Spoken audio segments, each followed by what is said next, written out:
देता हूं। Yes Shubham, good evening.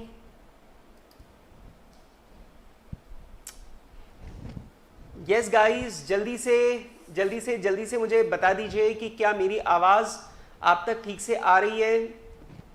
Yes, जल्दी मुझे बता दीजिए कि क्या मेरी आवाज आप तक ठीक से आ पा रही है। Yes Shubham, good evening. और मैं अपना ऐप वाला चैट बॉक्स भी ओपन कर लेता हूं। एंड यस, ये लीजिए, ये भी मैंने ओपन कर लिया है। Yes Ayushi, good evening.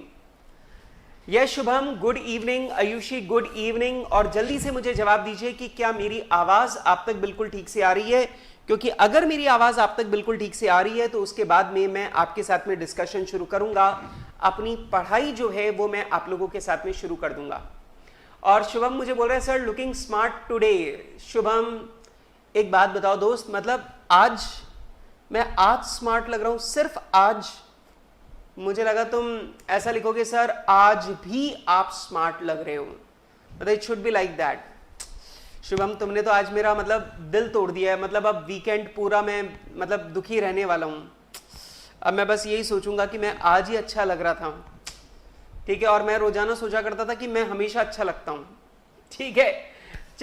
चलो। Yes Ayush, good evening. क्या बात है, बैच के अंदर आयुष भी है और आयुषी भी है, ठीक है। ओके यस गाइस, जल्दी से मुझे एक बार थम्स अप करके बता दीजिए कि क्या हम लोग अपनी आज का डिस्कशन शुरू कर सकते हैं। यस, तो जैसे ही आप लोग मुझे बोलेंगे कि सर हम आज का डिस्कशन शुरू कर सकते हैं, तो मैं फटाफट से आप लोगों के साथ में आज का डिस्कशन जो है वो स्टार्ट कर दूंगा। यस चलो सर, सब बढ़िया आ रहा है, बस अब तो प्रभु का नाम लेके शुरू करो। यस ठीक है भाई, प्रभु का नाम लेके शुरू कर देते हैं, ठीक है। चलिए दोस्तों, कल की क्लास में हम लोगों ने स्टार्ट किया था नेशनल इनकम। और नेशनल इनकम के बारे में मैंने बहुत बेसिक सी बातें आपको बताई थी कि किसी भी देश की जो इनकम है उसे हम लोग बोलते हैं नेशनल इनकम। अब सवाल ये आता है कि सर नेशनल इनकम कैलकुलेट कैसे करें। तो नेशनल इनकम कैलकुलेट करने का एक सीधा सा फंडा ये है कि उस देश के जितने भी नागरिक हैं, जितने भी सिटीजन्स हैं, उन सबकी इनकम को जोड़ दो तो आपके पास पूरे देश की इनकम आ जाएगी, और इसी को हम लोग बोलते हैं नेशनल इनकम। मैंने आप लोगों को यह भी बताया था कि आमतौर पे जब नेशनल इनकम की बात होती है तो हम लोग उसे जीडीपी से कनेक्ट करते हैं। मैंने आप लोगों को बताया था, याद रखना, नेशनल इनकम कैलकुलेट करने का एक रास्ता है जीडीपी, लेकिन जीडीपी खुद नेशनल इनकम नहीं होता। National income is a different term, ठीक है। और वो कौन सी टर्म होती है उसके बारे में आज मैं आप लोगों को बहुत सारी बातें बताने वाला हूं, ठीक है। इसके अलावा कल की क्लास में मैंने आप लोगों के साथ में एक और बात की थी। मैंने आपको बताया था कि नेशनल इनकम कैलकुलेट करने के कुल मिलाकर 3 तरीके होते हैं। पहला प्रोडक्शन मेथड, दूसरा होता है इनकम मेथड, और तीसरा होता है एक्सपेंडिचर मेथड। जल्दी से मुझे बताओ, प्रोडक्शन मेथड में हम लोग क्या करते हैं, पूरे देश का प्रोडक्शन निकालते हैं और उसमें कुछ एडजस्टमेंट करके हम लोग अपनी नेशनल इनकम फाइंड आउट करते हैं। एक्सपेंडिचर मेथड के अंदर हम लोग भारत में रहने वाले सारे लोगों का खर्चा और उनकी सेविंग्स को जोड़ लेते हैं, और ऐसा कर कर हम उनकी इनकम का पता लगा लेते हैं। That is called national income. और इनकम मेथड के अंदर हम लोग डायरेक्टली भारत के जितने भी सिटीजन्स हैं उन सबकी इनकम को जोड़ लेते हैं, हर तरह की इनकम को जोड़ लेते हैं, and that is called national income. तो मैंने आप लोगों को बताया था कि नेशनल इनकम कैलकुलेट करने के 3 तरीके होते हैं, प्रोडक्शन मेथड, इनकम मेथड और एक्सपेंडिचर मेथड। मैंने सिर्फ खेत तैयार किया था, मैंने अभी तक आप लोगों को कोई भी बात डिटेल में सिखाई नहीं है। बस एक बात मुझे जल्दी से बता दीजिए। यस अंबुज, गुड इवनिंग। मैं भी अंबुज तुम्हारी बातों के लिए बिल्कुल वेट करता रहता हूं, ठीक है। ओके गाइज, अब मैं आप लोगों को बताना चाहता हूं कि नेशनल इनकम जो है इसके बारे में मैंने आप लोगों को 3 मेथड जो है उनके बारे में बताया था, लेकिन मैंने सिर्फ खेत तैयार किया था, मैंने सिर्फ जमीन तैयार किया। अभी तक मैंने आप लोगों के साथ में कोई भी मेथड कुछ भी डिटेल में डिस्कस नहीं किया है। लेकिन दोस्तों जल्दी से मुझे बताओ, कल मैंने आप लोगों को बताया था कि इस साल मतलब 2020 में इंडिया जीडीपी के मामले में कौन से रैंक पर था। जल्दी से मुझे बताओ, 5 या 6? जल्दी से मुझे बताओ, इंडिया कौन सी पोजीशन पे था? इंडिया 5th पोजीशन पे था या इंडिया 6th पोजीशन पे था? सबसे पहले था यूएस, उसके बाद दूसरे नंबर पे था चाइना, तीसरे नंबर पे था जापान, चौथे नंबर पे था जर्मनी, 5वें नंबर पे था यूके जो हमसे बस जरा सा आगे है, और 6ठे नंबर पे था इंडिया। लेकिन बेटा आप लोगों को मालूम है पर कैपिटा इनकम, मतलब अगर हर हिंदुस्तानी की इनकम देखी जाए तो इंडिया का नंबर आता है कहां पर, 144। और पाकिस्तान का नंबर कौन सा था, पाकिस्तान की जीडीपी में कौन सा नंबर था, जल्दी से याद करके बताओ, पाकिस्तान का नंबर कौन सा था जीडीपी के मामले में?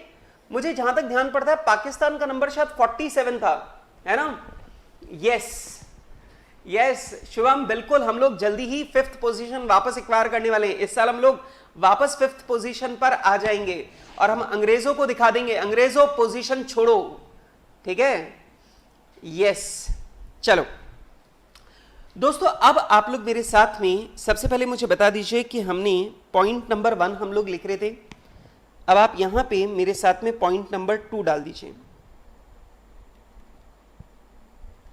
और बेटा मैं आप लोगों को बता चुका हूं, जितने भी जने आज हमें ज्वाइन कर रहे हैं उन सबको भी मैं यहां पे रिपीट कर दूं कि आप लोग ये वाली बात ध्यान रखिएगा कि हम लोग जो ये टॉपिक हम लोग जो इकोनॉमिक्स फॉर फाइनेंस पढ़ रहे हैं, इसके पूरे के पूरे नोट्स में आपको रजिस्टर में लिखवाऊंगा और आपको स्टडी मटेरियल बिल्कुल भी रेफर नहीं करना पड़ेगा, आपको सिर्फ रजिस्टर नोट्स रेफर करने और बस उतना करके आपका काम हो जाएगा। आपको बुक कभी भी रेफर नहीं करनी पड़ेगी और ये नोट्स इतने सेल्फ सफिशिएंट होंगे कि अगर आपने ये एक रजिस्टर भी अगर आपने रिवाइज कर लिया, you will be able to score full marks, ठीक है?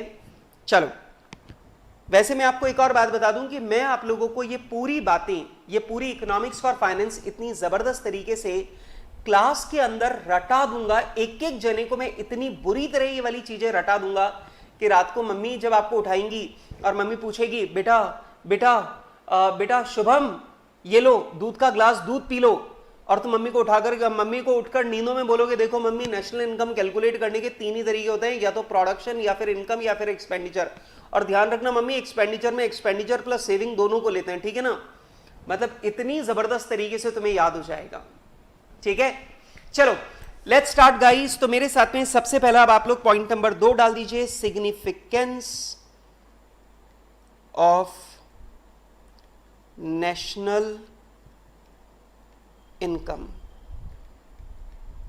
तो दोस्तों आज मैं आपके साथ में डिस्कस करूंगा कि आखिर नेशनल इनकम जो हम लोग कैलकुलेट करते हैं, इस नेशनल इनकम को कैलकुलेट करने का बेनिफिट क्या है, सिग्निफिकेंस क्या है, इससे हमें आखिर क्या फायदा होता है जिसके लिए हम लोग नेशनल इनकम अकाउंटिंग करते हैं। दोस्तों कल जब हम लोग बात कर रहे थे तब हम लोग ने देखा था कि अमेरिका की जो जीडीपी है, यूएस की जो जीडीपी है वो सबसे ज्यादा है, सेकंड नंबर पे चाइना की है, देन जापान की है, फिर उसके बाद में जर्मनी की है, यूके की, और फिर इंडिया की है। अगर आप दुनिया में अगर आप स्ट्रेंथ को देखो, अगर आप दुनिया में इकोनॉमिक डेवलपमेंट को देखो तो ऑब्वियस ही बात है इकोनॉमिक डेवलपमेंट भी आपको इसी ऑर्डर में मिलता है। ऑब्वियस ही बात है यार कि जिस देश की इनकम जितनी ज्यादा होगी, गवर्नमेंट के पास वहां पर उतना ही ज्यादा टैक्स आएगा, उतना ही ज्यादा लोग वहां पे खर्च करेंगे और उतना ही ज्यादा इकोनॉमिक डेवलपमेंट उस देश के अंदर होगा। तो अगर आप ये जानना चाहते हैं कि कौन से देश में इकोनॉमिक डेवलपमेंट सबसे जोरदार तरीके से चल रहा है, तो उस डेवलपमेंट को असेस करने का और इवैल्यूएट करने का जो बेस्ट मेथड है वो है आपका नेशनल इनकम। अब ऑब्वियस ही बात है, अगर मुझे इस साल जब मैं जीडीपी को देखता हूं और मुझे दिखता है यार अमेरिका की जीडीपी जो है वो लगभग $21 ट्रिलियन है और इंडिया की जीडीपी $2.7 ट्रिलियन है, तो ऑब्वियस ही बात है मुझे पता चलता है कि यूएस जो है वो हर साल इंडिया के मुकाबले 7 गुना आगे निकल जाता है।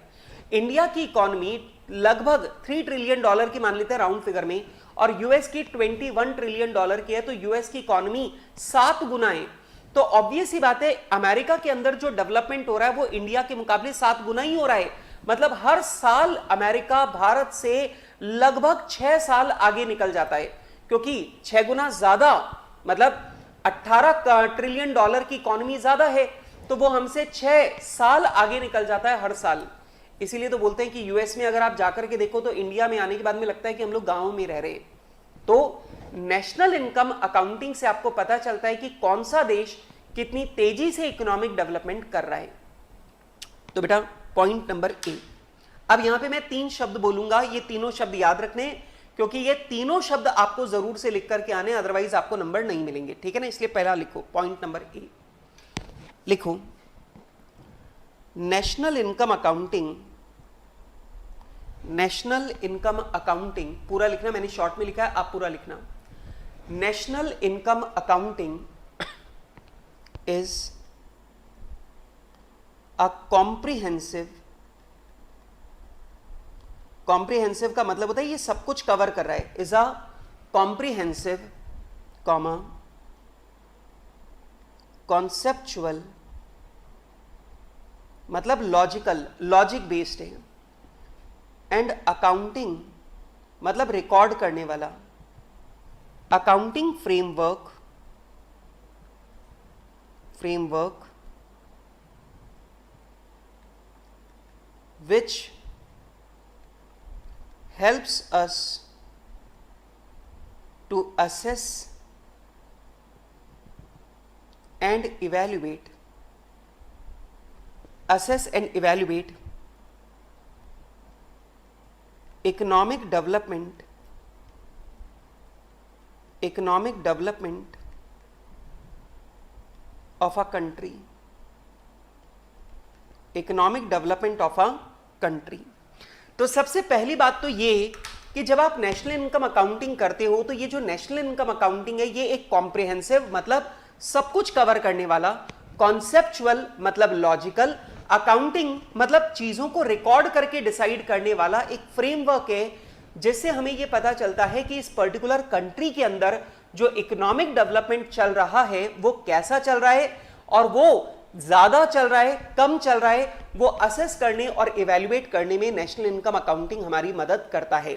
जैसे कल हमने पता लगा लिया कि अमेरिका का इकोनॉमिक डेवलपमेंट इंडिया से 7 गुना ज्यादा है, 7 गुना है। जो चाइना है उसका इकोनॉमिक डेवलपमेंट इंडिया से 5 गुना है। जो जर्मनी है उसका इकोनॉमिक डेवलपमेंट जो है वो, जापान का जो इकोनॉमिक डेवलपमेंट है वो इंडिया के मुकाबले लगभग 2.5 गुना है। जर्मनी का जो है वो लगभग दुगना है, और यूके का जो इकोनॉमिक डेवलपमेंट है वो लगभग इंडिया के बराबर है। तो ऑब्वियस सी बात है हर एक देश का जो इकोनॉमिक डेवलपमेंट है उसे आप असेस कर सकते हो, इवैल्यूएट कर सकते हो नेशनल इनकम अकाउंटिंग की सहायता से। अब नंबर 2, दूसरी बात सुनना, जब सारे देशों की जीडीपी आपके सामने होगी, जब सारे देशों की नेशनल इनकम आपके सामने होगी, तो आप देशों का कंपैरिजन कर पाओगे। इसका मतलब इंटरनेशनल कंपैरिजन इकोनॉमी का, हमारी इकोनॉमी का जो इंटरनेशनल कंपैरिजन है वो हमारा करना पॉसिबल होगा। वैसे मैं आपको बता दूं कि जो जीडीपी कैलकुलेट होती है वो स्टेट वाइज भी कैलकुलेट होती है, मतलब हर स्टेट भी अपनी जीडीपी निकालता है। तो अगर राजस्थान अपने डेवलपमेंट को, राजस्थान अगर अपने इकोनॉमिक डेवलपमेंट को कंपेयर करना चाहता है गुजरात के साथ में, तो वो जो कंपैरिजन है वो भी यहां पर पॉसिबल हो पाता है। तो बेटा यहां पर जब हम नेशनल इनकम अकाउंटिंग करते हैं और हर देश अपनी नेशनल इनकम निकालता है, तो हमारा इंटरनेशनल कंपैरिजन जो है इकोनॉमी का और इकोनॉमिक डेवलपमेंट का वो पॉसिबल हो पाता है। तो लिखो point number B, NIA enables to compare, to make international comparisons, to make international comparisons of economy and economic development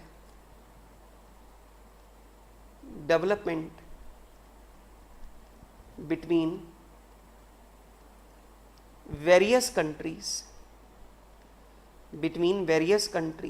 अच्छा अब आप एक बात मुझे बताओ, जब इन्वेस्टर होंगे, जो बड़े बड़े बिजनेस हाउसेज हैं, जो बड़ी बड़ी कंपनीज हैं, वो जब ये देखेंगी कि यार नेशनल इनकम जो है वो किस देश की सबसे ज्यादा है, या जीडीपी जो है वो किस देश की सबसे ज्यादा है, जब वो देखेंगी तो ऑब्वियस सी बात है वो अपना पैसा लेकर इन्वेस्ट करने के लिए उन्हीं देशों में आएंगी जहां की जीडीपी बहुत ज्यादा तेजी से ग्रो कर रही है। ऑब्वियस सी बात है अगर पाकिस्तान की जीडीपी अपन लोग देखें तो पाकिस्तान की जीडीपी क्या है, $0.25 ट्रिलियन, और वहीं पर अगर अपन लोग देखें तो इंडिया की जीडीपी कितनी है, $2.7 ट्रिलियन।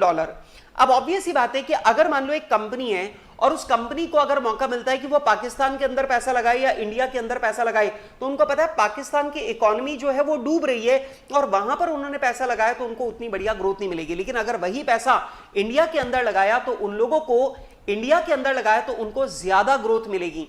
अगर यूके के अंदर लगाए तो और ज्यादा ग्रोथ मिलेगी, अगर जर्मनी में वो पैसा लगाते हैं तो और ज्यादा ग्रोथ मिलेगी, और बेटा अगर वो जापान के अंदर पैसा इन्वेस्ट करते हैं तो उनको और ज्यादा ग्रोथ मिलेगी। तो नेशनल इनकम अकाउंटिंग जो है वो इन्वेस्टर्स को ये बताती है कि उन्हें अपना पैसा कहां पर इन्वेस्ट करना चाहिए, कौन सी कंट्री में इन्वेस्ट करना चाहिए, ताकि उन्हें ज्यादा से ज्यादा रिटर्न और ज्यादा से ज्यादा इनकम मिल पाए। तो लिखो point number C, national income accounting helps investors to identify fastly growing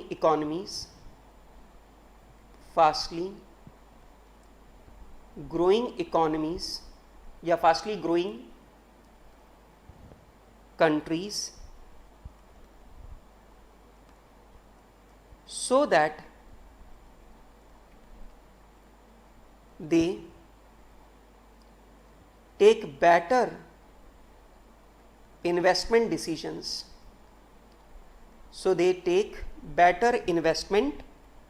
decisions. तो बेटा जो उनके इन्वेस्टमेंट के डिसीजंस हैं वो ऑब्वियस ही बात है वो बेटर हो जाते हैं। अच्छा जल्दी से मुझे बताओ कि क्या हर एक देश को लोन लेना पड़ता है? जैसे इंडिया जो है उसने भी वर्ल्ड बैंक से लोन ले रखा है, आईएमएफ से लोन ले रखा है, और ऑब्वियस ही बात है जो बाकी के देश हैं उन्होंने भी वर्ल्ड बैंक से लोन ले रखा है। तो ऑब्वियस ही बात है दुनिया में जितने भी देश हैं वो सारे के सारे देश वर्ल्ड बैंक से लोन लेते हैं ताकि वो अपने यहां पे इकोनॉमिक डेवलपमेंट जो है वो तेजी से कर पाए। अब एक बात मुझे बताओ कि अगर वर्ल्ड बैंक के पास आप लोन मांगने जाओगे तो वर्ल्ड बैंक भी क्या देखेगा? जैसे आज बैंक, नॉर्मल बैंक के पास में कोई भी आदमी लोन मांगने जाता है तो वो बैंक वाले क्या देखते हैं कि यार इसकी वेल्थ कितनी है, इसकी फाइनेंशियल स्टैंडिंग कितनी है, ये हमारा पैसा वापस चुका पाएगा या नहीं चुका पाएगा, ये सारी चीजें बैंक देखते हैं। उसी तरीके से जब इंटरनेशनल मार्केट में, जब इंटरनेशनल फंड मार्केट में या वर्ल्ड बैंक के पास में जब कोई भी देश कर्जा मांगने जाता है तो वर्ल्ड बैंक भी आपकी इकोनॉमी को देखता है, आपकी इकोनॉमिक डेवलपमेंट को देखता है, आपकी नेशनल इनकम को देखता है, और फिर ये समझता है कि अगर हमने इस देश को लोन दिया तो ये देश हमारा लोन वापस कर पाएगा या नहीं कर पाएगा। ये बात वर्ल्ड बैंक भी देखता है और उसी के अकॉर्डिंग वर्ल्ड बैंक आपको लोन देता है। उसी के अकॉर्डिंग वर्ल्ड बैंक लोन के ऊपर इंटरेस्ट की रेट डिसाइड करता है। अगर आपकी फाइनेंशियल कंडीशन बहुत स्ट्रांग है तो वर्ल्ड बैंक आपसे कम रेट ऑफ इंटरेस्ट लेगा, और अगर आपकी फाइनेंशियल कंडीशन थोड़ी खराब है तो वर्ल्ड बैंक आपसे ज्यादा रेट ऑफ इंटरेस्ट चार्ज करेगा। तो ऑब्वियस ही बात है वर्ल्ड बैंक आपसे रेट ऑफ इंटरेस्ट कितना लेने वाला है ये आपकी इकोनॉमिक स्ट्रेंथ पे डिपेंड करता है, और इकोनॉमिक जो स्ट्रेंथ है वो आपकी दिखाई देती है किससे? आपकी नेशनल इनकम, आपकी जीडीपी से। तो जो नेशनल इनकम अकाउंटिंग है वो हमें इंटरनेशनल बोरोइंग्स में हेल्प करती है, क्योंकि इससे हमारी कंट्री की इकोनॉमिक स्ट्रेंथ जो है वो नजर आती है। अब जैसे आप लोग में से बहुत सारे लोग इन दिनों ये वाली बात पढ़ रहे हैं, ये वाली बात सुन रहे हैं कि चाइना जो है वो छोटे छोटे देशों को लोन देता है, बहुत सारा लोन दे देता है जो उसे पता होता है कि ये चुका नहीं पाएंगे, और फिर उनकी जमीन जो है वो वहां पर एक्वायर कर लेता है और इस तरीके से वो उस देश के अंदर कब्जा करता जाता है। जैसे अभी चाइना ने श्रीलंका को लोन दिया और उसके बाद में श्रीलंका जो है वो लोन चुका ही नहीं सकता था, तो श्रीलंका का जो एक पोर्ट है वो उसने 99 ईयर्स की लीज पर ले लिया, और वहां पर चाइनीज लोग ही रहेंगे, वहां पे चाइना का कानून ही लगेगा, और वहां पे चाइनीज करेंसी जो है वही वहां पर चलेगी। मतलब उन्होंने श्रीलंका के एक हिस्से को चाइना के अंदर मर्ज कर लिया। तो बेटा ये क्यों हो रहा है? क्योंकि ये जो छोटे देश होते हैं इनकी इकोनॉमी बहुत वीक होती है, इनकी जीडीपी बहुत कम होती है, और इस वजह से इन्हें वर्ल्ड बैंक से लोन नहीं मिल पाता, और क्योंकि इन्हें लोन नहीं मिल पाता वहां से, इसीलिए ये लोग चाइना और दूसरे बड़े देशों के ऊपर निर्भर हो जाते हैं फंडिंग के लिए। ठीक है, तो चौथा फायदा क्या होता है? नेशनल इनकम अकाउंटिंग से आपको इंटरनेशनल बोरोइंग्स में मदद मिलती है। ठीक है, लिखो national income accounting helps to analyze financial strength of an economy, financial strength of an economy on the basis of which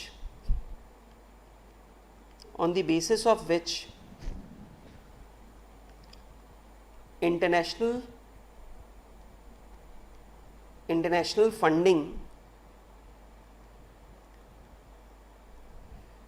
and borrowings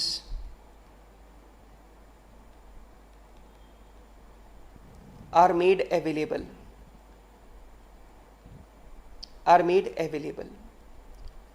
चलो अब ये चार बातें तो मैंने लिखवा दी आपको बाहर के बारे में, मतलब विदेशों में अपने को क्या फायदा होने वाला है, बाहर अपने को क्या फायदा होने वाला है।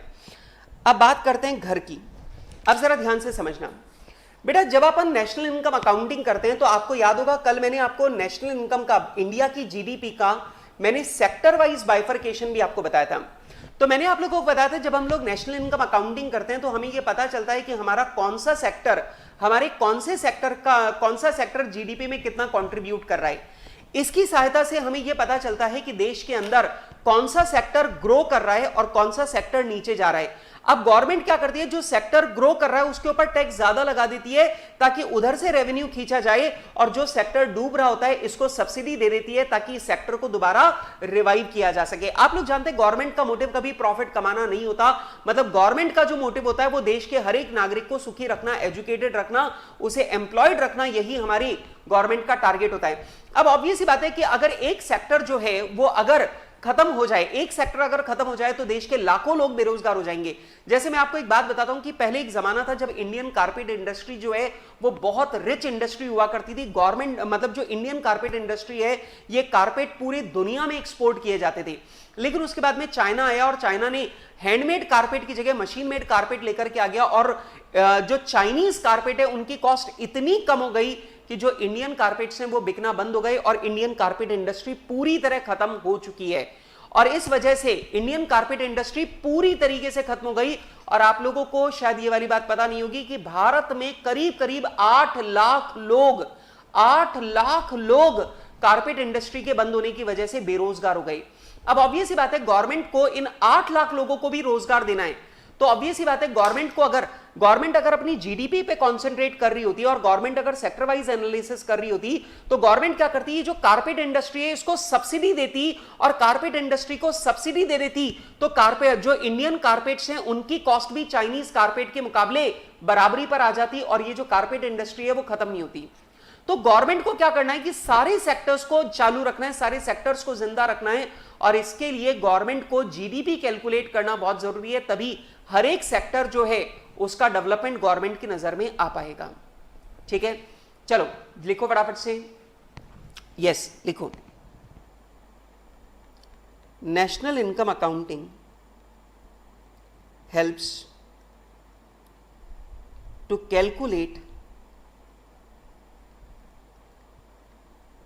sector wise GDP by which government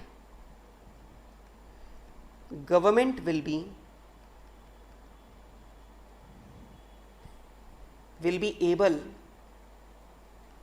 to identify growing sectors and declining sectors.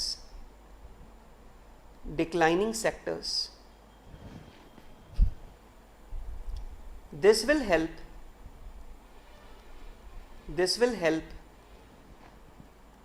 the government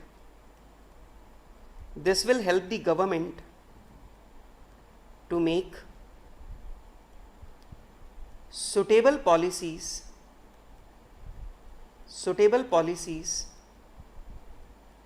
to keep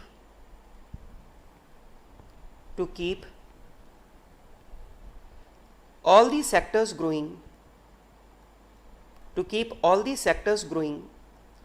अब गवर्नमेंट क्या करेगी, जो तेजी से ग्रो कर रहा है सेक्टर उसके ऊपर टैक्स बढ़ा दो ताकि वहां से पैसा लिया जाए, और डिक्लाइनिंग सेक्टर को सब्सिडी दे दो ताकि वो रिवाइव हो पाए।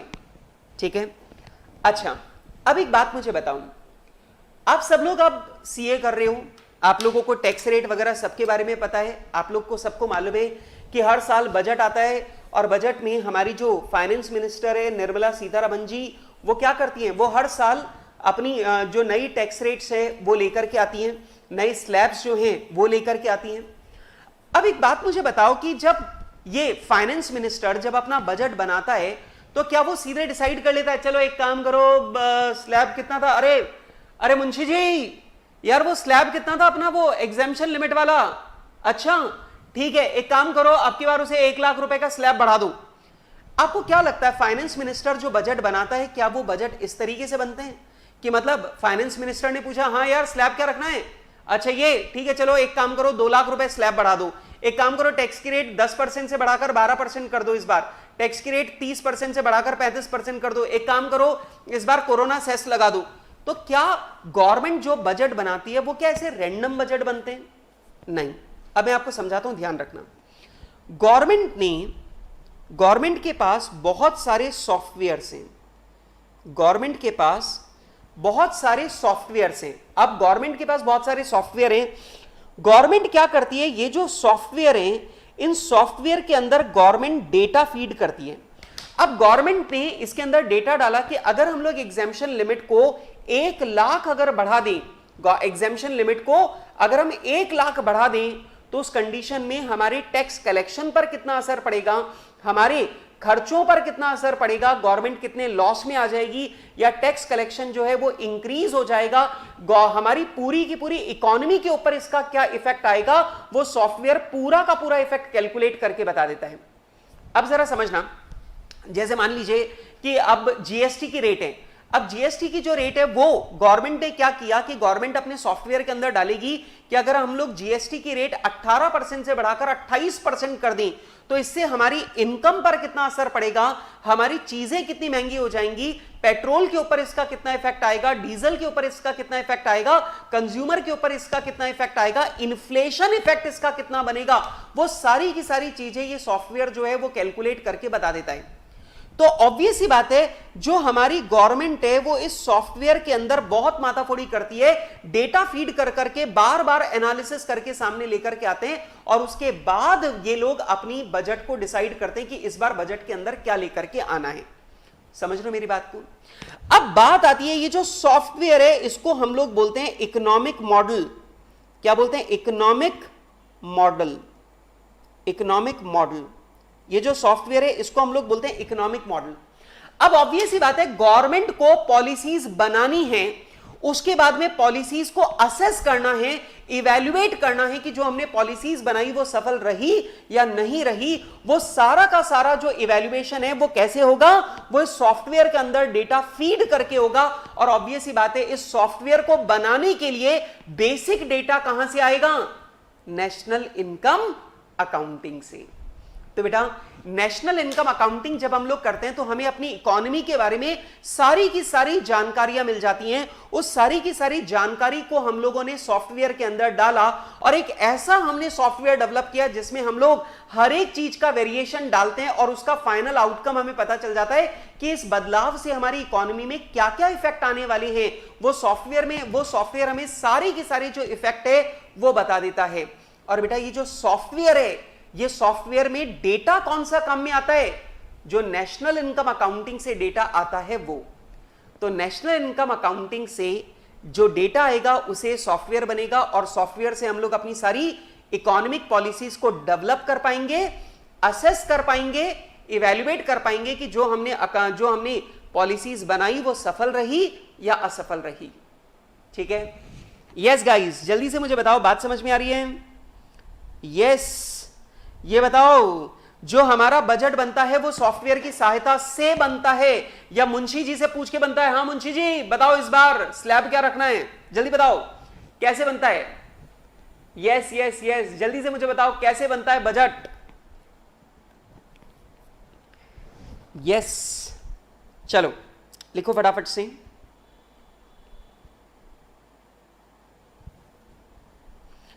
National income accounting helps in economic modeling which is used for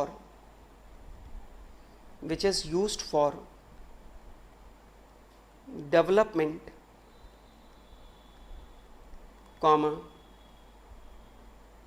assessment and evaluation of economic policies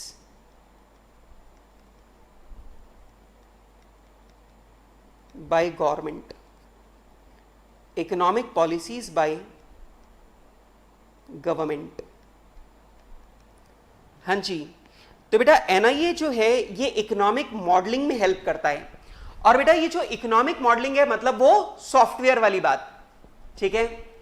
yes ये बोल रहे शुभम बोल रहे हैं सर आईसीआई वाले डिसाइड करते होंगे बजट भी। नहीं, मैं आपको बता दूं आईसीआई का बजट में कोई रोल नहीं होता है। हाँ ये जरूर है कि आईसीआई जो है वो जाकर के हर साल फाइनेंस मिनिस्टर के पास में हाथ जोड़कर ये जरूर बोलते हैं साहब डेट बढ़ा दो, जो आईटीआर की डेट है वो बढ़ा दो, टैक्स ऑडिट की डेट बढ़ा दो, जीएसटी की डेट बढ़ा दो। तो आईसीआई जो है ना ये डेट बढ़वाने के लिए हाथ जोड़ता रहता है, बाकी और कोई काम, बाकी आईसीआई जो है वो और कोई हेल्प नहीं करता है। मैं आपको बता दूं, you will be surprise to know about this कि इस बारे में बहुत बार हमारी जो जनरल मीटिंग होती है आईसीआई की उसके अंदर भी कई सारे मेंबर्स हैं जो इस बात के ऊपर बहुत ऑब्जेक्शन उठाते हैं, बोलते हैं कि एक तरीके से बोला जाता है कि चार्टर्ड अकाउंटेंट्स जो हैं वो देश के डेवलपमेंट के पिलर्स हैं, लेकिन वास्तव में हम लोग सिर्फ ऑडिट करने के अलावा हम लोग देश के अंदर और कोई भी योगदान नहीं दे रहे।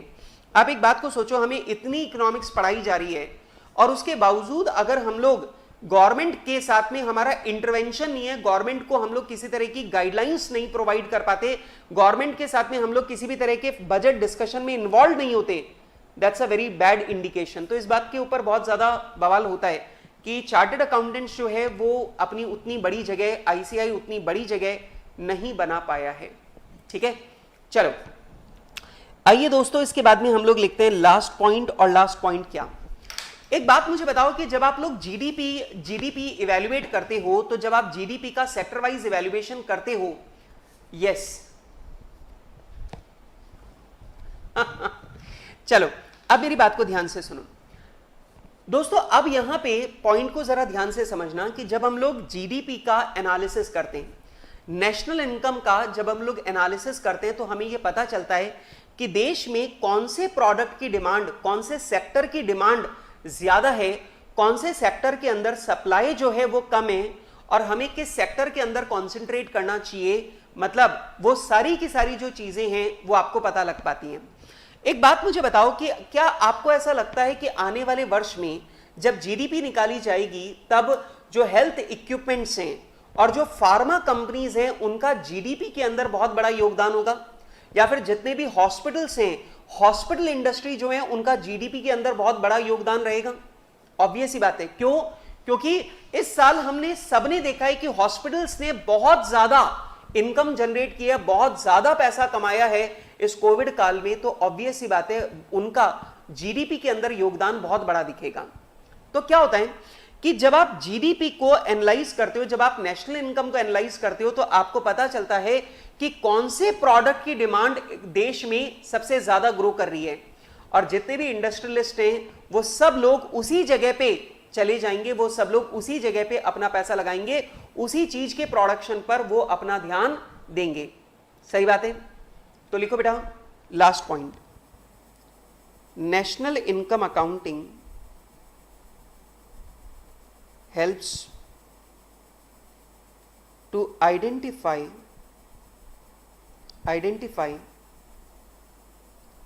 the demand and supply pattern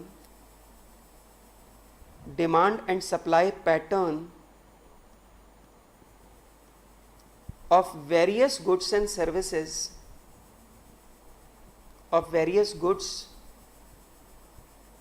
and services within the country। तो बेटा हमारे देश के अंदर अलग अलग तरह के गुड्स एंड सर्विसेज की डिमांड और सप्लाई की जो पोजीशन है वो क्या चल रही है, वो हम लोगों को पता चलता है नेशनल इनकम अकाउंटिंग की सहायता से।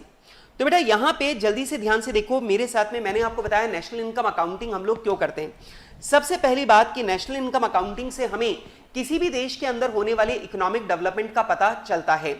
नंबर दो, जब हम लोग नेशनल इनकम अकाउंटिंग करते हैं तो हम लोग एक देश के इकोनॉमिक डेवलपमेंट को दूसरे देश के इकोनॉमिक डेवलपमेंट से कंपेयर कर पाते हैं। नंबर 3 जो हमारा वर्ल्ड बैंक है और जो बाकी के हमारे इंटरनेशनल बोरिंग्स जहां से हम लोगों को मिल पाती हैं, आईएमएफ वगैरह, तो वहां से हम लोगों को फंडिंग मिलते टाइम नेशनल इनकम अकाउंटिंग एक बेस डेटा प्रोवाइड करता है और उसी के बेसिस पर यह तय होता है कि इस देश को कितने रुपए का लोन मिल सकता है और रेट ऑफ इंटरेस्ट जो है वो क्या रहने वाली है। नंबर चार नेशनल इनकम अकाउंटिंग से इन्वेस्टर को यह पता चलता है कि दुनिया की सबसे तेज ग्रो करने वाली इकोनॉमीज कौन सी हैं और वो अपना सारा का सारा पैसा ले जाकर उन्हीं देशों के अंदर इन्वेस्ट करते हैं। तो जो इंटरनेशनल इन्वेस्टर हैं, जो एफडीआईज हैं, उनको हेल्प मिलती है आइडेंटिफाई करने में कि उन्हें अपना पैसा कौन से देश के अंदर इन्वेस्ट करना है। इसके बाद में मैंने आप लोगों को बताया कि बेटा जब नेशनल इनकम अकाउंटिंग हम लोग करते हैं तो हमें सेक्टर वाइज हम लोग जीडीपी कैलकुलेट करते हैं और सेक्टर वाइज जीडीपी से हमें पता चलता है कि हमारी इकोनॉमी का कौन सा सेक्टर ग्रो कर रहा है और कौन सा सेक्टर डिक्लाइन कर रहा है। इसकी सहायता से गवर्नमेंट जो है वो सभी सेक्टर्स की ग्रोथ को बनाए रखने के लिए प्रॉपर पॉलिसीज जो है वो बना पाती हैं। जो सेक्टर ज्यादा ग्रो करते हैं उनके ऊपर ज्यादा टैक्स लगाकर उनसे पैसा वसूल किया जाता है और यह पैसा डूबने वाले सेक्टर्स को सब्सिडी के रूप में दिया जाता है ताकि वो भी वापस रिवाइव कर पाएं और हमारे देश में बिल्कुल भी बेरोजगारी ना फैले। उसके बाद में मैंने आपको बताया था कि जो हमारा नेशनल इनकम अकाउंटिंग का डेटा है वो हमारी इकोनॉमिक मॉडलिंग में मदद करता है, जिसकी सहायता से गवर्नमेंट अपनी पॉलिसीज जो हैं वो डेवलप करती हैं, असेस करती हैं, इवैल्यूएट करती हैं, मतलब पॉलिसीज को बनाती हैं और बाद में उनका असेसमेंट और इवैल्यूएशन करके देखती हैं कि वो गवर्नमेंट पॉलिसीज सफल रही या नहीं रही। अब एक छोटा सा एग्जांपल देता हूं कि मान लो गवर्नमेंट ने एक पॉलिसी बनाई किसके लिए, ज्वेलरी इंडस्ट्री के लिए। तो जो हमारी ज्वेलरी इंडस्ट्री है उसके लिए गवर्नमेंट ने एक पॉलिसी बनाई। अब इस साल की जीडीपी को जब आप अगले साल की जीडीपी से कंपेयर करोगे और ज्वेलरी सेक्टर का जीडीपी जब आप देखोगे इस साल का अगले साल से, तो आपको तुरंत पता चल जाएगा यार ज्वेलरी इंडस्ट्री के लिए अपन ने जो पॉलिसी बनाई थी वो उसका फायदा हुआ या नहीं हुआ, मतलब वो पॉलिसी काम करी या नहीं करी, ये आपका इवैल्यूएशन हो जाएगा।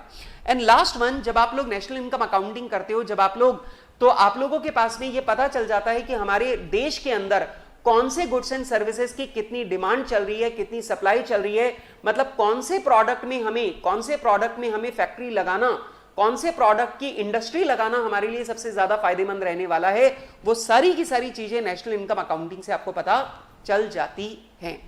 अब मैं आपको एक बात बता दूं, ये वाला जो टॉपिक है अगर आप लोग चाहें तो एग्जाम के पॉइंट ऑफ व्यू से मैं आपको बता दूं कि ये नॉट सो इंपॉर्टेंट है। मतलब आप ये मान सकते हैं कि ये वाला जो क्वेश्चन है significance of national income accounting, ये एग्जाम के पॉइंट ऑफ व्यू से उतना इंपॉर्टेंट नहीं है, मतलब ये उतना इंपॉर्टेंट नहीं है। एग्जाम में इस क्वेश्चन के आने के चांसेस बहुत कम है। लेकिन एक बात ध्यान रखना, अगर आपका ये क्वेश्चन 2 नंबर का आता है तो आपको मैक्सिमम 4 पॉइंट इसके अंदर लिख करके आने, मतलब आपका 2 नंबर या 3 नंबर का क्वेश्चन इसमें आएगा और 2 नंबर का क्वेश्चन आए या 3 नंबर का क्वेश्चन आए, अगर आपने इसमें से 4 कोई भी पॉइंट लिख दिए दे विल बी सफिशिएंट। आपको इतने सारे पॉइंट्स लिख करके नहीं आने, आपको कोई भी 4 पॉइंट यहां पर लिख करके आने। बेटा मैं आप लोगों को जो ये वाली बातें बोलता जा रहा हूं उसे आप लोग साइड में लिखते जाइए। मतलब अगर एग्जाम में significance of national income accounting आता है कि नेशनल इनकम अकाउंटिंग के फायदे क्या हैं, तो बेटा वहां पर आप लोगों को सिर्फ 4 पॉइंट ही आप लोगों को मेंशन करके आने, इतने सारे पॉइंट्स आप लोगों को लिखने की जरूरत नहीं है। और जब आपने इतने सारे पॉइंट्स पढ़े हैं तो ऑब्वियस सी बात है 4 पॉइंट जो हैं वो आप लोग बड़े आराम से लिख ही दोगे। ठीक है, got my point? Yes guys, got my point. बेटा आप लोग ये सारी की सारी बातें जो मैं आप लोगों को बोलता जाता हूं इसको साइड में लिखते जाइए, क्योंकि बाद में जब आप लोग प्रिपरेशन करेंगे तो यही छोटी छोटी बातें आप लोगों को हेल्प करेंगी। आप क्यों 8 पॉइंट याद करते हो? आपको सिर्फ 4 ही पॉइंट लिख करके आने, तो आप एक बार रीड करो, अपने दिमाग में बिठाओ और उसके बाद में 4 पॉइंट तो आप लोग बिना याद किए भी लिख सकते हो। ठीक है, यस, हाँ बिल्कुल शुभम, ये जो नेशनल इनकम अकाउंटिंग है ये स्टेट वाइज होती है। हर एक स्टेट अपना जीडीपी निकालता है। ठीक है, राजस्थान, गुजरात, मध्य प्रदेश, जो महाराष्ट्र, हर एक स्टेट जो है उसमें जीडीपी कैलकुलेट करने के लिए डिपार्टमेंट्स बने हुए हैं। स्टैटिस्टिकल डिपार्टमेंट्स बोलते हैं इन्हें। ये जीडीपी कैलकुलेट करते हैं स्टेट वाइज। ठीक है, यस, चलो अब दोस्तों मैं आपके साथ में आज अब यहां से जो डिस्कस कर रहा हूं ये सबसे इंपॉर्टेंट टॉपिक अब मैं आपके साथ में यहां पे डिस्कस करने जा रहा हूं और मेरी पूरी उम्मीद है कि आप लोग मेरी बातों को यहां पर बहुत ध्यान से सुनेंगे। गाइस, अब मैं चाहता हूं कि आप लोग मेरी बात को यहां से बहुत ज्यादा ध्यान से सुनना शुरू करें, क्योंकि मैं आपको बता दूं यहां से हमारा मेन चैप्टर स्टार्ट होता है और यहां से अब मैं जितनी भी बातें आपको पढ़ाऊंगा ये पूरी की पूरी बातें हमें क्वेश्चंस को सॉल्व करने में काम में आएंगी। ठीक है, चलो दोस्तों, मैं आपके साथ में बहुत सारी टर्मिनोलॉजी को डिस्कस करूंगा। ठीक है, प्लीज मेरी बात को ध्यान से सुनो। मैं आपके अभी लिखना नहीं है, एक सेकेंड, अभी जो मैं लिख रहा हूं ये लिखना नहीं है, प्लीज सुन लो पहले। मैं आपके साथ में बहुत सारी टर्म्स को डिस्कस करूंगा, जैसे मैं डिस्कस करूंगा GDP MP, GDP FC, GNP MP, GNP FC,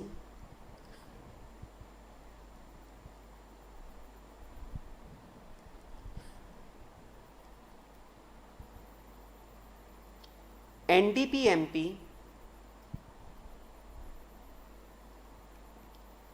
NNP MP, sorry NDP FC, NNP MP, NNP FC. तो बेटा ऐसा करके मैं आपके साथ में यहां पर इतनी सारी टर्म्स को डिस्कस करने वाला हूं। ठीक है, मतलब मैं इन सारी टर्म्स को आपके साथ में डिस्कस करूंगा।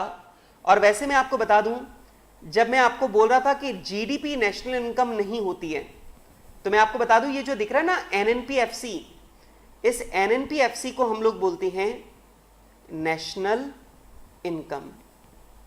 आप एक बात को ध्यान रखिएगा, मैं आपको बहुत गहराई से और बहुत कॉन्सेप्चुअली एक एक बात को बारीकी से मैं आपको समझाता हुआ चलूंगा। और आप लोग को मैं बताऊं कि जो बातें मैं आपको यहां पे सिखाता हुआ चलूंगा, जब हम ये सारी बातें सीखकर क्वेश्चंस, प्रैक्टिकल क्वेश्चंस के ऊपर आएंगे, तब आपको लगेगा सर ये तो चैप्टर कुछ है ही नहीं, सर ये सारी की सारी बातें तो हमें रटी हुई हैं और आप लोगों को सवालों को सॉल्व करने में कहीं पर भी कोई भी दिक्कत नहीं आएगी। अब मेरी बात को सुनना, यहां पे जी का मतलब होता है ग्रॉस, ठीक है, डी का मतलब होता है domestic,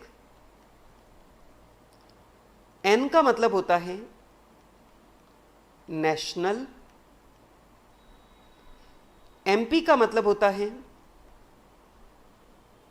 market price, market price, FC का मतलब होता है फैक्टर कॉस्ट, एफसी का मतलब होता है फैक्टर कॉस्ट। इसके अलावा मैं बता दूं एन दो जगह पे आता है, जैसे ये एन, एन, तो पहला वाला जो एन है इसका मतलब होता है नेट, और दूसरा वाला जो एन है उसका मतलब होता है नेशनल। तो ये मैंने आपको फुल फॉर्म बोली। अब जैसे देखो यहां लिखा है जीडीपी एमपी, तो जीडीपी एमपी का फुल फॉर्म हो गया ग्रॉस डोमेस्टिक प्रोडक्शन। अच्छा, पी का मतलब नहीं लिखा मैंने यहां पे, पी का मतलब होता है प्रोडक्शन। बेटा जी मैं आपको बोल चुका हूं कि आज आपको इसके बारे में कुछ भी लिखने की जरूरत नहीं है, मैं एक एक शब्द के बारे में आपको बड़ी डिटेल में बहुत सारी चीजें लिखवाऊंगा, इसलिए प्लीज आज कोशिश करो कि आप लोग लिखो नहीं, सिर्फ समझने में दिमाग लगाओ। ठीक है, वैसे भी ये लेक्चर आप लोगों के पास अवेलेबल ही है, तो अगर आप लोगों को दोबारा लिखने का मन हो तो बाद में लिख लेना। ठीक है, अब मेरी बात सुनो, जीडीपीएमपी, तो जीडीपीएमपी का मतलब हो गया gross domestic production at market price, जीडीपीएमपी। अब यहां पे लिखा है जीडीपीएफसी, मतलब gross domestic product, gross domestic product, yes, gross domestic product at factor cost, gross domestic product at factor cost. अब इनके मतलब मैं समझाऊंगा, अभी पहले मैं इनका फुल फॉर्म समझा रहा हूं। अब यहां देखो क्या लिखा है जीएनपीएमपी, जीएनपीएमपी का मतलब क्या gross national product at market price, फिर GNPFC gross national product at factor cost. ठीक है, फिर यहां पे देखो क्या लिखा है एनडीपीएमपी, मतलब net domestic product at market price, NDPFC net domestic product at factor cost, NNPMP net national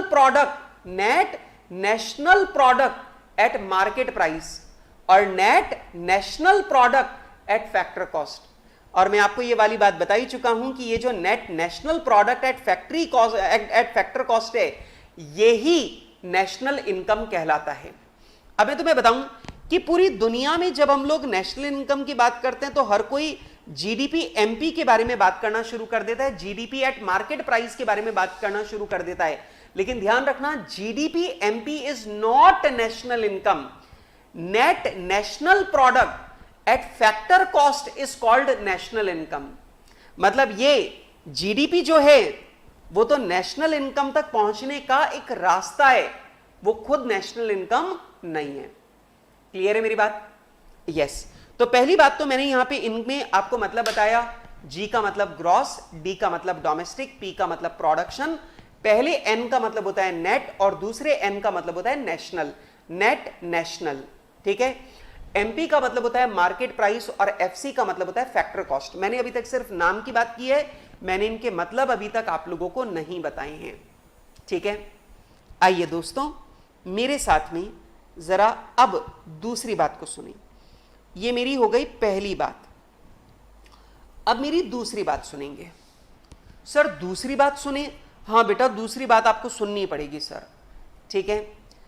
तो अब आप ध्यान से देखो, ग्रॉस और नेट, इन दोनों के बीच में क्या फर्क होता है? ग्रॉस और नेट, इन दोनों के बीच में क्या फर्क होता है? देखो जीडीपी, एनडीपी, जी और एन, ग्रॉस और नेट, इन दोनों के बीच में क्या फर्क होता है?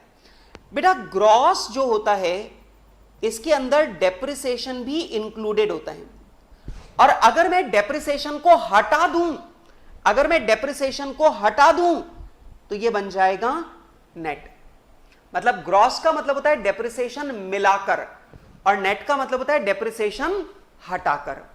तो ग्रॉस और नेट के बीच का डिफरेंस क्या है? डेप्रिसिएशन। अगर मैं बोलता हूं ग्रॉस, इसका मतलब इसके अंदर डेप्रिसिएशन भी इंक्लूडेड है। और अगर मैं बोलता हूं नेट, इसका मतलब इसके अंदर डेप्रिसिएशन इंक्लूडेड नहीं है। ग्रॉस मतलब डेप्रिसिएशन इंक्लूडेड है, नेट मतलब डेप्रिसिएशन इंक्लूडेड नहीं है। सर इसका मतलब यह हुआ कि अगर मैं जीडीपी में से, सर इसका मतलब यह हुआ कि सर अगर मैं जीडीपी में से डेप्रिसिएशन को हटा दूं तो यह बन जाएगा एनडीपी। सर यह बन जाएगा नेट डोमेस्टिक प्रोडक्ट, यह बन जाएगा नेट डोमेस्टिक प्रोडक्ट। मैंने बोला हां बिल्कुल सही बात, बिल्कुल मजेदार बात, तुमने बिल्कुल सही बोला है। तो बेटा अगर आपको ग्रॉस को नेट बनाना है तो डेप्रिसिएशन को हटा दो, ग्रॉस क्या बन जाएगा? नेट।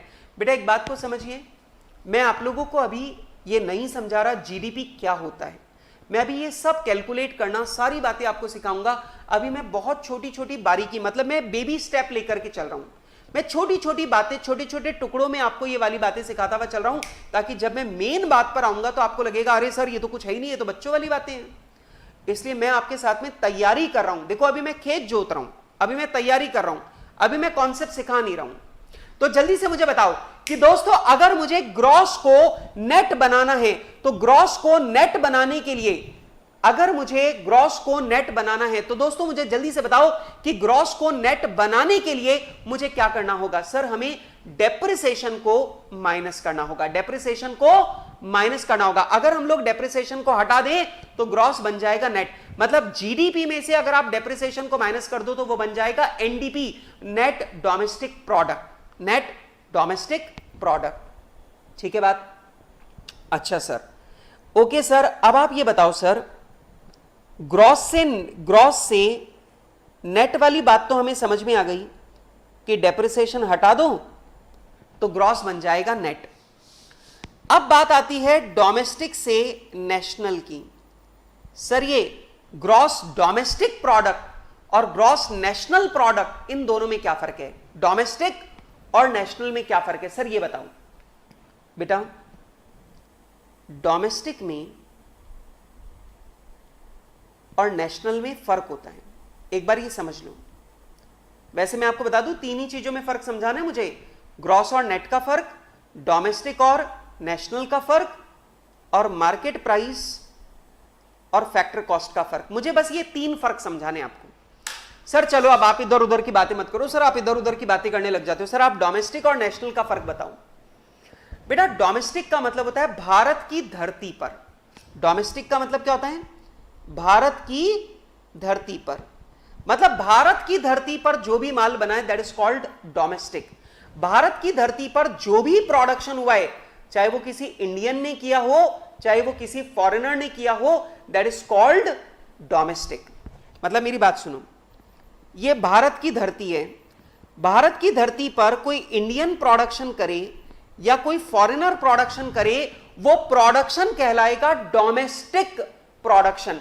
भारत की धरती पर जो भी माल बन रहा है वो चाहे भारतीय बनाए या कोई विदेशी बनाए, लेकिन वो कहलाएगा डोमेस्टिक, वो कहलाएगा डोमेस्टिक। लेकिन अब मेरी बात को सुनना, लेकिन अगर मैं सिर्फ इंडियंस के प्रोडक्शन को देखूं, अब जैसे इंडियंस इंडिया में भी प्रोडक्शन कर रहे हैं, और बेटा जो इंडियंस हैं वो ऑब्वियस सी बात है, जो इंडियंस है वो विदेशों में भी प्रोडक्शन कर रहे हैं। बोलो हाँ कि ना?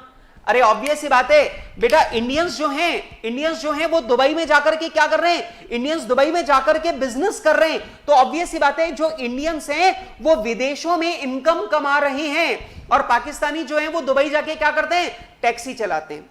तो बेटा ऑब्वियस सी बात है पाकिस्तानी जो है वो दुबई जाते हैं टैक्सी चलाने, इंडियंस जाते हैं दुबई बिजनेस करने के लिए। तो ऑब्वियस सी बात है पाकिस्तानी भी दुबई में जाकर के इनकम कमा रहा है, इंडियन भी दुबई में जाकर के इनकम कमा रहा है। अब मेरी बात को ध्यान से सुनो, अगर मैं इंडिया के अंदर फॉरेनर ने जो कमाया वो हटा दूं और इंडियन ने विदेशों के अंदर जो पैसा कमाया वो अगर मैं जोड़ दूं, तो ऑब्वियस सी बात है मुझे पता चल जाएगा इंडियंस की कमाई, मुझे पता चल जाएगी इंडियंस की कमाई, मुझे मालूम पड़ जाएगा हिंदुस्तानियों की कमाई। और बेटा हिंदुस्तानियों की कमाई अगर मुझे पता चल गई, इस हिंदुस्तानियों की कमाई को बोलते हैं नेशनल। फर्क समझ में आ रहा है? इसे क्या बोलते हैं? नेशनल। अब मेरी बात को समझना, थोड़ा दिमाग लगाते हैं, थोड़ा सा दिमाग लगाते हैं और मैं आपको बताता हूं, जरा ध्यान से सुनना। भारत की धरती पर भारतीयों ने $2 ट्रिलियन का प्रोडक्शन किया। भारत की धरती पर भारतीयों ने, इंडियंस ने $2 ट्रिलियन का प्रोडक्शन किया, और बेटा फॉरेन कंपनीज जो हैं, फॉरेनर्स जो हैं, उन्होंने $1 ट्रिलियन का प्रोडक्शन किया भारत की धरती पर। भारत की धरती पर $1 ट्रिलियन का प्रोडक्शन किया। तो बेटा अगर मैं आपसे पूछूं जीडीपी डोमेस्टिक, मतलब भारत की धरती पर कितना प्रोडक्शन हुआ है, तो आपका जवाब होगा $3 ट्रिलियन। सर भारत की धरती पर जो प्रोडक्शन हुआ है वो $3 ट्रिलियन का हुआ है। लेकिन ऑब्वियस सी बात है बेटा, हमारे पुरखों ने बहुत मेहनत की और हमारे पूर्वजों ने बहुत मेहनत की, और भारत में इतने जनता पैदा हो गई कि दुनिया के किसी भी देश में आप चले जाओ, आपको अंग्रेजी बोलने की आवश्यकता नहीं है। आप किसी भी देश के अंदर चले जाओ, वहां पर आपको हिंदुस्तानी मिलेंगे, इतने हिंदुस्तानी मिलेंगे कि आपको लगेगा यार मैं सोच तो रहा था विदेश घूमने आया हूं, पर यहां पर तो इतने इंडियंस मिल रहे हैं जैसे लग रहा है हिंदुस्तान में घूमने चला गया हूं। हाँ मतलब ऐसा ही लगता है। मैं आपको बताऊं, मेरे साथ तो दुर्घटना हो गई थी, मेरे साथ तो दुर्घटना हुई। यस साफवान, मैं पूरा नेशनल इनकम अपलोड करूंगा, तुम चिंता मत करो। अब सुनो आगे की बात। मेरे साथ में दुर्घटना हो गई थी। मैं गया था घूमने मलेशिया, और मलेशिया में मैं घूमने गया था गेंटिंग। गेंटिंग में क्या है, एक रोपवे है और बहुत लंबा रोपवे है, उससे आप ऊपर गेंटिंग तक, वहां तक होटल तक आप है ना रोपवे पे जाते हो। अब वहां पे क्या है, बीच बीच में कैमरे लगे हुए हैं, ठीक है। अब वो कैमरे जो है ना वो बिना बताए आपकी फोटो खींचते रहते हैं, तो इसलिए सावधान रहना, ठीक है। फोटो खींचती है, ठीक है, हर जगह फोटो खींच रही होती है, इसलिए सावधान रहना घूमने जाओ जब विदेशों में। तो भाई वहां पे रोपवे से हम लोग जा रहे थे, और रोपवे से जब हम लोग जा रहे थे तो वहां पे रोपवे में वो कैमरास लगे हुए हैं अलग अलग लोकेशन पे, वो अपने आप फोटो खींचते रहते हैं। अब हम लोग पहुंच गए वहां पे, ऊपर पहुंच गए, और जैसे ही हम लोग वहां पर गए, हमारी फोटो लेकर के एक आदमी खड़ा हुआ था, और फोटो लेकर के आदमी खड़ा हुआ था और वो बता रहा था कि साहब ये आपको लेनी है, खरीदनी है, you want to buy this.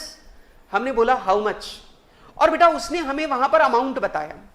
अब उसने हमें अमाउंट बताया और हम हिंदी में बात करने लगे। वो अमाउंट उसने बताया फोटो का 2500 रुपए, मतलब एक फोटो की प्राइस उसने बताई 2500 रुपए। तो हम लोग आपस में बात करने लग गए सारे दोस्त। मैं बोला यार एक फोटो के 2,500 रुपए बहुत ज्यादा है यार, एक फोटो के 2,500 रुपए तो नहीं देंगे यार, रहने दो, छोड़ो, नहीं लेना। तो पता वो जो आदमी जो फोटो लेकर के खड़ा था वो फिरंगी लग रहा था, वो इंडियन नहीं लग रहा था, वो फिरंगी लग रहा था। और पता है वो क्या बोलता है, सर अगर आप इतना सोचोगे ना, अगर आप ये रिंगेट को, वहां की करेंसी है रिंगेट, रिंगेट को अगर आप रुपया में कन्वर्ट करके देखोगे ना तो फिर यहां पे खाना भी नहीं खा पाओगे आप। और मैं बताऊं इतनी बड़ी बेइज्जती हुई थी ना, हमें लग रहा था भाई ये हिंदी नहीं समझता, और वो हमसे मस्त हिंदी बोल रहा था। वो बोल रहा था, वो सीधे बोला, सर अगर आप करेंसी चेंज करके देखोगे, रिंगेट को रुपीज में कन्वर्ट करके सोचोगे ना तो यहां पे खाना भी नहीं खा पाओगे आप, इतना फर्क है। और इतनी बड़ी बेइज्जती, हम लोग सब लोग एक दूसरे का चेहरा देख रहे थे और हम समझ गए थे यहां पे हिंदी में बात करके ये नहीं सोचना कि इसको समझ नहीं आएगा, वहां पे सब हिंदी में ही काम चल रहा है। अब वैसे ही जरा समझो कि अब यहां पर हमारे पुरखों ने बहुत मेहनत की है और भारत में इतनी आबादी पैदा कर दी कि दुनिया के किसी भी कोने में जाओ आपको इंडियंस ही मिलने वाले हैं। अब ऑब्वियस सी बात है, दुनिया के इतने सारे देश हैं, अब दुनिया के सारे देशों में इंडियंस भी हैं, और मान लो उन इंडियंस ने 2 ट्रिलियन का इनकम जो है वो विदेशों में पैदा की है। अब आप मुझे एक चीज बताओ, अगर मैं आपसे बोलूं भारत की धरती पर कितना प्रोडक्शन हुआ, तो आपका जवाब है $3 ट्रिलियन। भारत की धरती पर कितना प्रोडक्शन हुआ, भारत की धरती पर। हां बेटा, दोस्तों के साथ और अपनी धर्मपत्नी के साथ ही गया था शुभम, इसलिए चिंता की कोई बात नहीं है, फोटो खिंच गई तो भी कोई दिक्कत नहीं है। हाँ, अदरवाइज मैं फोटो को छुपाने के लिए 2,500 रुपए दे देता। ठीक है, चलो अब मेरी बात को सुनो।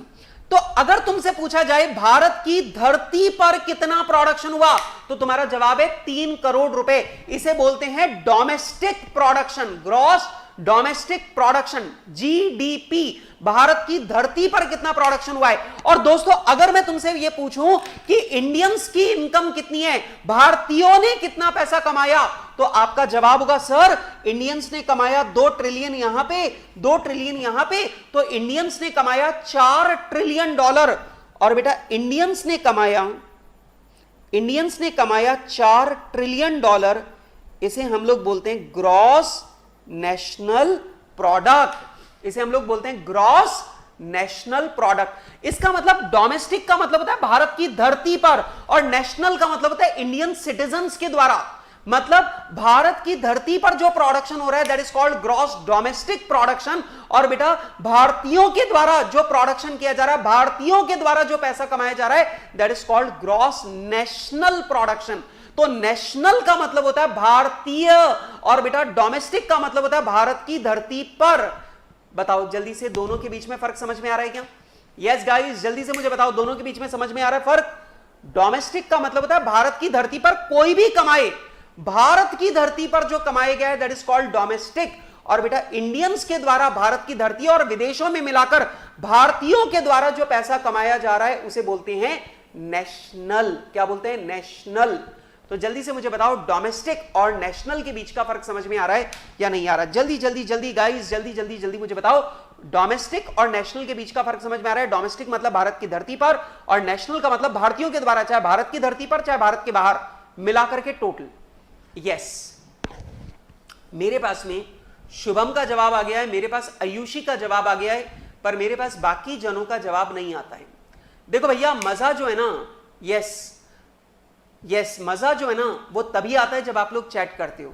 आप लोग जब चैट करते हो और मैं उसका जवाब देता हूं तभी तो लाइव क्लास का मजा आता है, वरना तो फिर स्टूडियो रिकॉर्डिंग हो जाती। स्टूडियो रिकॉर्डिंग देख लेते हैं, स्टूडियो रिकॉर्डिंग में मजा नहीं आता, क्योंकि स्टूडियो रिकॉर्डिंग में मैं अकेला बातें करता हूं और यहां पर आप लोग कुछ ना कुछ बोलते रहते हो, तो आप लोगों के साथ में मजा आता है। अब जैसे लिपिका जी ने लिखा, यस सर हमें समझ में आ गया, सर डोमेस्टिक और नेशनल के बीच का फर्क हमें समझ में आ गया, तो मुझे एकदम खुशी हो गई, मैं एकदम खुश हो गया कि हाँ डोमेस्टिक और नेशनल का फर्क आप लोग को समझ में आ गया। डोमेस्टिक मतलब भारत की धरती पर, और नेशनल का मतलब इंडियंस के द्वारा, चाहे भारत में चाहे भारत के बाहर कहीं से भी इंडियंस के द्वारा कमाई गए पैसों को बोलते हैं नेशनल।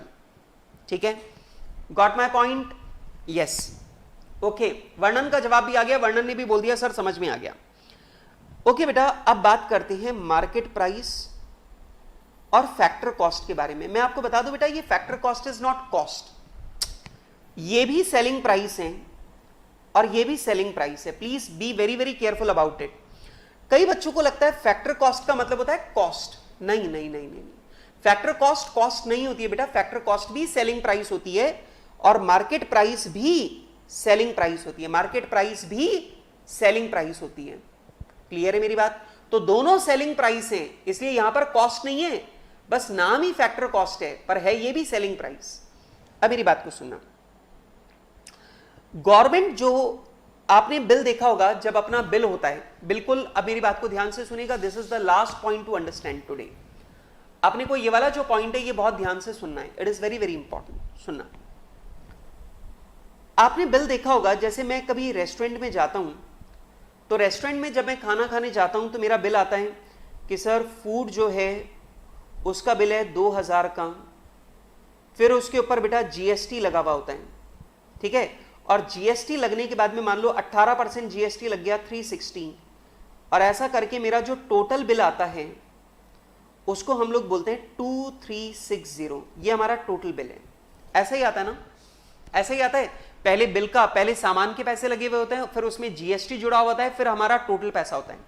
अब मेरी बात को ध्यान से सुनना, ये जो पैसा आप टोटल पैसा जीएसटी के साथ में देते हो, ये जो आप पैसा जीएसटी के साथ में देते हो, इसे बोलते हैं हम लोग मार्केट प्राइस। इसे बोलते हैं मार्केट प्राइस।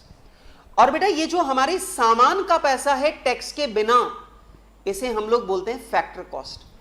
अब आप एक बात मुझे बताओ कि तुमने बाजार से खाना खरीदा 2000 का, जीएसटी लगाया 360 और टोटल पैसे तुम देकर के आए हो 2360। कितना?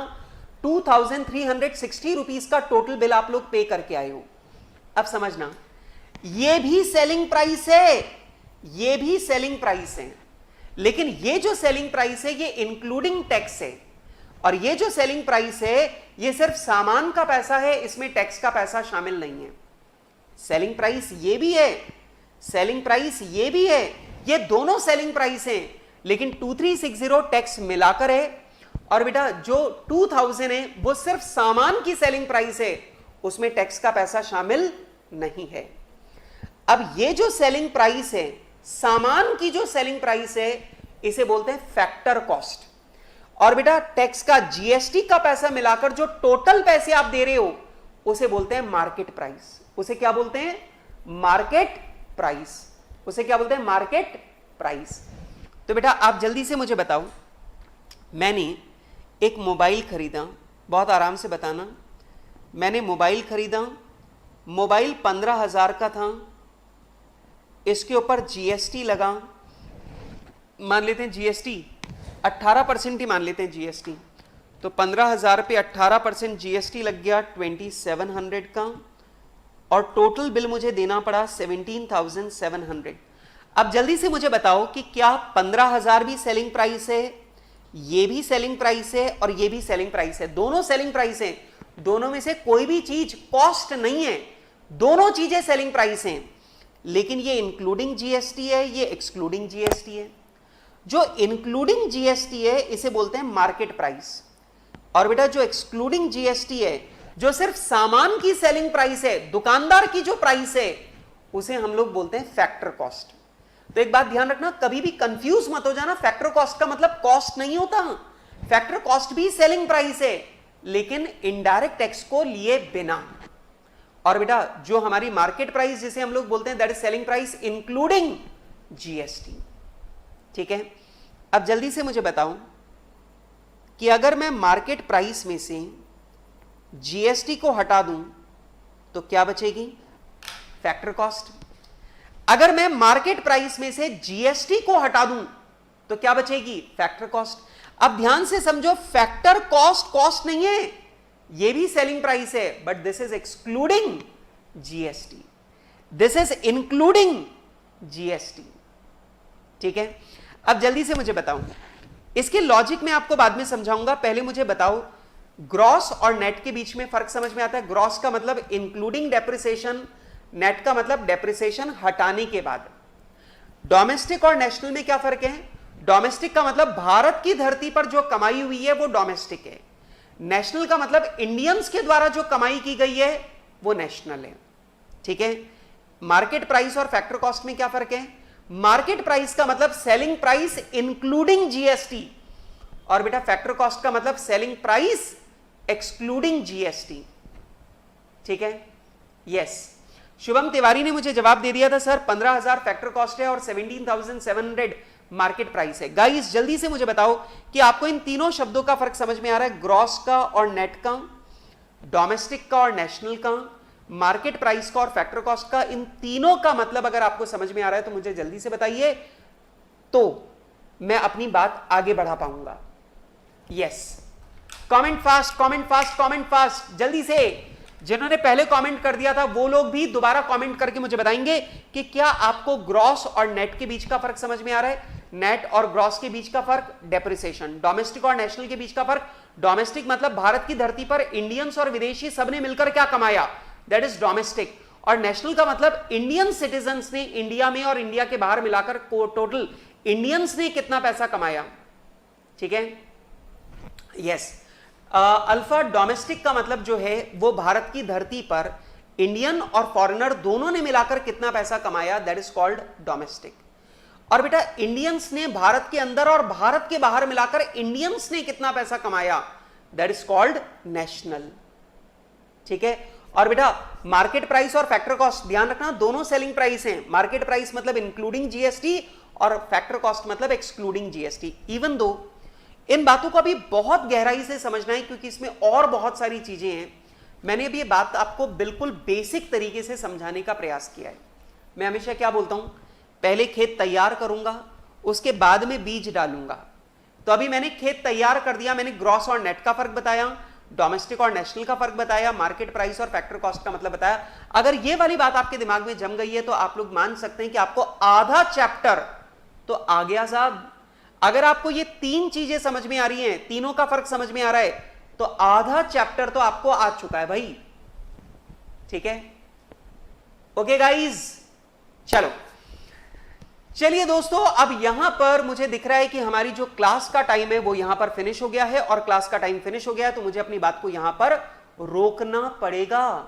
ठीक है, इवन तो मजा बहुत आ रहा है पर क्लास का टाइम खत्म हो गया है, और आज वीकेंड है, और वीकेंड है तो वीकेंड पर मेरे दोस्तों की पार्टी होने वाली है। बाहर मेरे जो दोस्त हैं स्टूडियो के बाहर वो वेट कर रहे हैं और बार बार मेरे फोन पर फोन भी कर रहे हैं। तो बार बार मेरे फोन पर फोन बज रहे हैं और बाहर दोस्त वेट कर रहे हैं पार्टी के लिए। तो मैं सोच रहा हूं पार्टी करते हैं, मिलते हैं अपन लोग मंडे को शाम को। ठीक है, ओके गाइस, क्लास का जो टाइम है, नहीं शुभम संडे को हम लोग ऑफ रखेंगे, हम लोग मंडे टू सैटरडे क्लास रखेंगे। मुझे ऐसा लगता है कि एक दिन का गैप जो है, एक दिन का ब्रेक जो है वो सब बच्चों को मिलना चाहिए, है ना। तो एक काम करते हैं, संडे का हमारा ब्रेक रहेगा, संडे को कोई क्लास नहीं है, हम लोग अपनी क्लास जो है वो रखेंगे मंडे से सैटरडे तक। ठीक है, और अब मंडे को जब आप लोग मिलेंगे तो ये सारी बातें याद रहनी चाहिए, ऐसा ना हो कि आप ये तीनों बातों का फर्क भूल जाओ। ठीक है, ओके गाइस, चलो तो bye for now, bye for now. अपन लोग मिलेंगे मंडे को 5 बजे, तब तक के लिए टाटा।